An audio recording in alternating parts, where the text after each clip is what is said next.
नमो भगवते त्रिविक्रमाय नमः।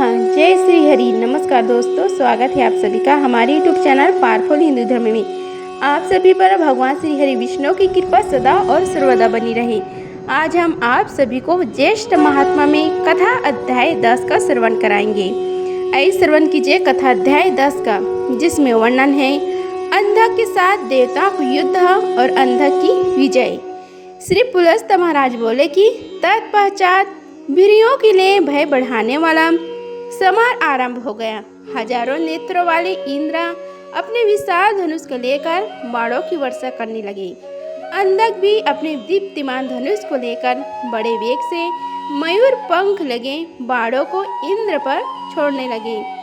वे दोनों एक दूसरे को झुके हुए पांवों वाले स्वर्ण पंख युक्त तथा महावेगवान तीक्ष्ण बाणों से आहत कर दिए।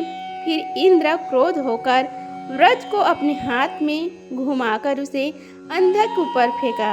हे नारद जी, अंधक ने उसने आता देखा।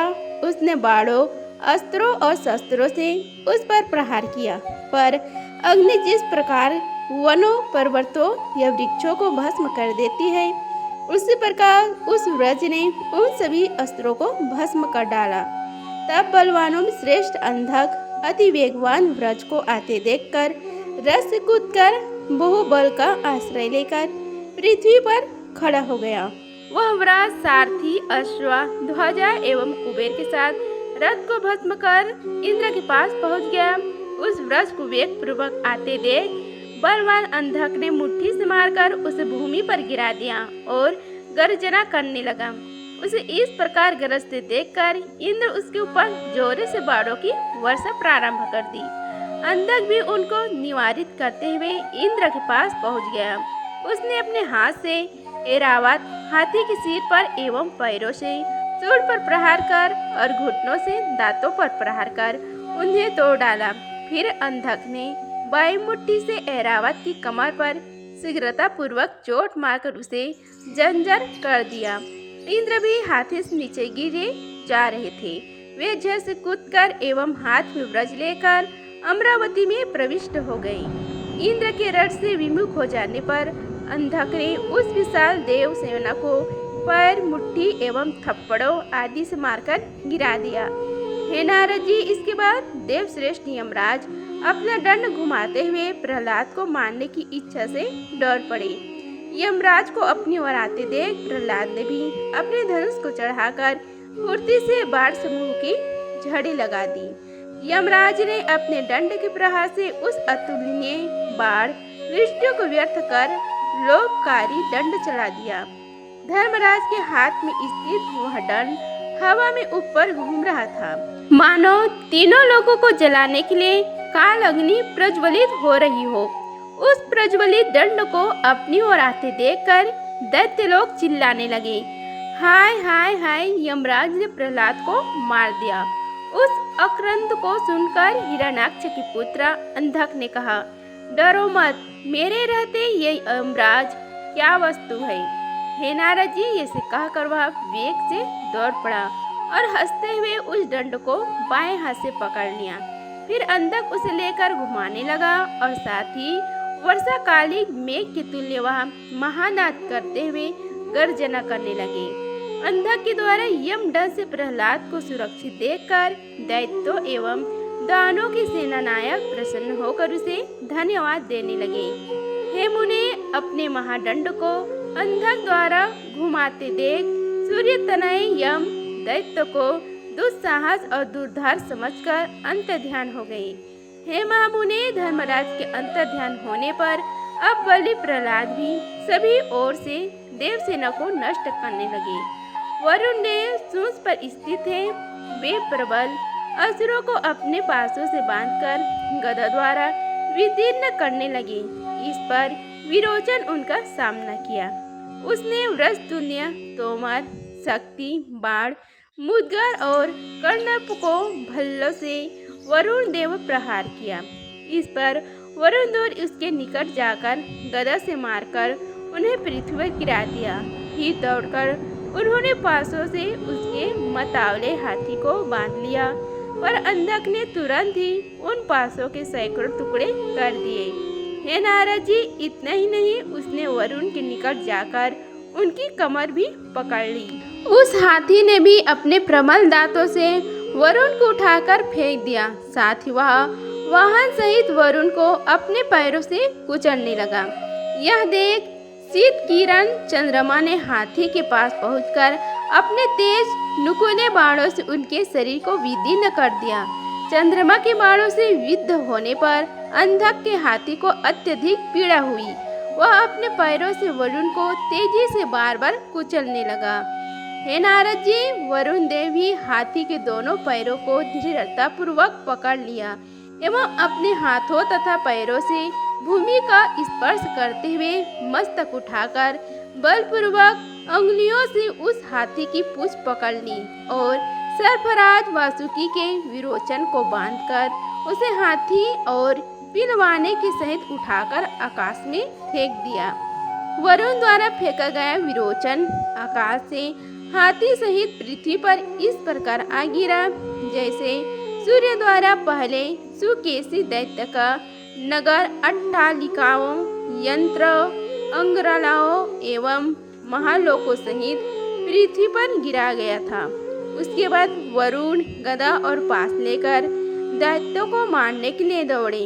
अब दैत्य लोग मेघ गर्जन जैसे जोर जोर से रोने लगे। हाय हाय हाय, राक्षस सेना के रक्षक वीर विरोचन वरुण द्वारा मारे जा रहे हैं। हे प्रहलाद, हे जम्भ, हे कुंजब, तुम अपनी अंधक के साथ आकर उन्हें बचाओ। बलवान वरुण दैत्यवीर विरोचन को वहां सदी चूर्ण करते हुए उन्हें पास में बांधकर गदा से इस प्रकार मार रहे हैं जैसे अश्वमेध यज्ञ में इंद्र पशु को मारते हैं। दैत्यों के रुदन को सुनकर जम्भा आदि प्रमुख दैत्यगर वरुण की ओर शीघ्रता से ऐसे दौड़े जैसे पतंग प्रज्वलित अग्नि को दौड़ते हैं। उन दैत्यों को आया देख वरुण प्रहलाद पुत्र विरोचन को छोड़ करके पास फैलाकर और गदा घुमाकर उन जम्ब प्रभुति शत्रु की ओर दौड़ी। उन्होंने जम्ब को पास से तार दैत्य को वृष तुल्य करतल के प्रहार से वृत्तासुर को पैरों से कुंजब को अपने वेग से और बल नामक असुरों को मुक्के से मारकर गिरा दिया। हे देवप्रवर, वरुण द्वारा मर्दित दैत्य अपने अस्त्र शस्त्र को छोड़कर दोनों दिशाओं में भागने लगे। उसके बाद अंधक वरुण देव के साथ युद्ध करने के लिए बड़ी तेजी से उनके पास पहुंचा। अपनी ओर आते देख वरुण ने उस दैत्य नायक अंधक को अपनी पास से बांधकर गदा से मारा, किंतु दैत्य उस पास और गदा को छीनकर वरुण पर ही फेंक दिया। उस पास और गदा को अपनी ओर आते देखकर दक्षायणी पुत्र वरुण शीघ्रता से समुद्र में बैठ गया। तब अंधक देव सेना का मर्दन करने लगा। उसके बाद पवन द्वारा प्रज्वलित अग्निदेव क्रोध पूर्वक असुरों की सेना को दग्ध करने लगे। तब दानव को विश्वकर्मा शिल्पराज प्रचंड प्रतापी महाबाहु मैं उनके सामने आया। हे नारद जी, सांबर के साथ उसे आते देखकर अग्निदेव ने वायु देवता के साथ शक्ति के प्रहार से मैं और सांबर के कंठ में चोट पहुंचाकर उन दोनों को ही जोर से पकड़ लिया। शक्ति से कवच के फट जाने पर छिन्न भिन्न शरीर वाला मैं पृथ्वी पर गिर पड़ा और सांबासुर द्वारा कंठ में प्रदीप्त अग्नि के लग जाने से दग्ध होने लगा। अग्नि द्वारा जलते दैत्य ने उस समय युक्त कंठ से इस प्रकार रुदन किया जैसे वन में सिंह से आक्रांत मतवाला हाथी वेदना से दुखी होकर करुण चिंगाड़ करता है। सांबर के उस शब्द को सुनकर क्रोध से लाल नेत्र वाले दैत्येश्वर ने कहा कि अरे यह क्या है? युद्ध में मैं और सांबर को किसने जीता है? इस बार दैत्य योद्धाओं ने अंधक से कहा कि अग्निदेव इनको जला रहे हैं, आप जाकर उनकी रक्षा करें। आपके अतिरिक्त दूसरा कोई भी अग्नि को नहीं रोक सकता। हे नारद जी, दैत्यों के से कहने पर हिरण्याक्ष पुत्र शीघ्रता से परीख उठाकर ठहरो ठहरो कहता हुआ अग्नि की ओर दौड़ पड़ा। अंधक के वचन को सुनकर अव्यस्थामा अग्निदेव अत्यंत क्रोध से उस दैत्य को शीघ्रता ही उठाकर पृथ्वी पर पटक दिया। उसके बाद अंधक अग्नि के पास पहुंचा। उसने श्रेष्ठ अस्त्रों के द्वारा अग्नि के सिर पर प्रहार किया। इस प्रकार आहत अग्निदेव सांबर को छोड़कर तत्काल अंधक की ओर दौड़े। अंधक ने आते हुए अग्निदेव के सिर पर पुनः परखी से प्रहार किया। अंधक द्वारा ताड़ित अग्निदेव भयभीत हो रण क्षेत्र से भाग गई। उसके बाद प्रक्रमी अंधक वायु, चंद्र, सूर्य, साध्य, रुद्र, अश्विन कुमार, वसु और महानागों में जिन जिनको बाण से स्पर्श करता था वे सभी युद्ध भूमि से परांगमुख हो जाते थे।